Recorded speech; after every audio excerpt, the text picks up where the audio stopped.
कल्कि पुराण हिंदुओं के विभिन्न धार्मिक एवं पौराणिक ग्रंथों में से एक है। यह एक उपपुराण है। इस पुराण में भगवान विष्णु के 10वें तथा अंतिम अवतार की भविष्यवाणी की गई है और कहा गया है कि विष्णु का अगला अवतार महाअवतार कल्कि अवतार होगा। इसके अनुसार 4320वीं शती में कलियुग का अंत के समय कल्कि अवतार लेंगे। कल्कि जन्म से ही 64 कलाओं से युक्त होंगे। इससे यह स्पष्ट होता है कि उनके जन्म के समय सभी ग्रह उच्च अवस्था में होंगे या मूल त्रिकोण में हों। 2014 के बाद यह सन 3599 ई में ही यह संभव होगा जब गुरु व शनि अपनी उच्च राशियों में एक ही साथ हो। तो यह माना जा सकता है कि या तो कल्कि जी का जन्म हो चुका है या होने वाला है। इस पुराण में प्रथम मार्कंडेय जी और शुक्रदेव जी के संवाद का वर्णन है। कलयुग का प्रारंभ हो चुका है, जिसके कारण पृथ्वी देवताओं के साथ विष्णु के सम्मुख जाकर उनसे अवतार की बात कहते हैं।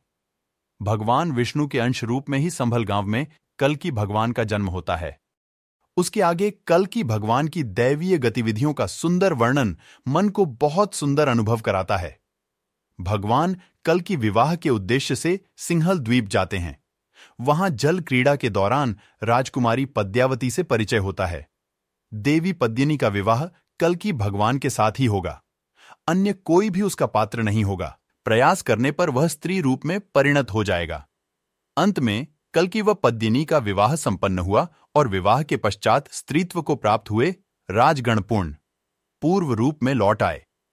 कल्कि भगवान पद्मिनी को साथ लेकर संभल गांव में लौट आए। विश्वकर्मा के द्वारा उसका अलौकिक तथा दिव्य नगरी के रूप में निर्माण हुआ।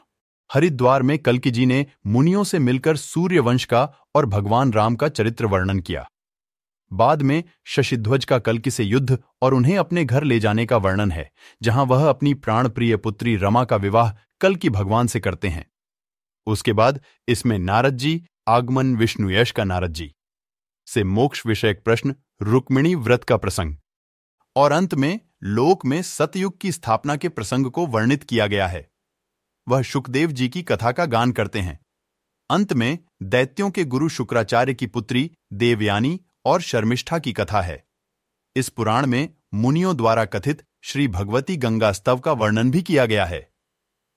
5 लक्षणों से युक्त यह पुराण संसार को आनंद प्रदान करने वाला है। साक्षात विष्णु स्वरूप भगवान कल्कि के अत्यंत अद्भुत क्रियाकलापों का सुंदर व प्रभावपूर्ण चित्रण है। जो कल्कि पुराण का अध्ययन व पठन करते हैं वे मोक्ष को प्राप्त करते हैं। जय कल्कि महाराज।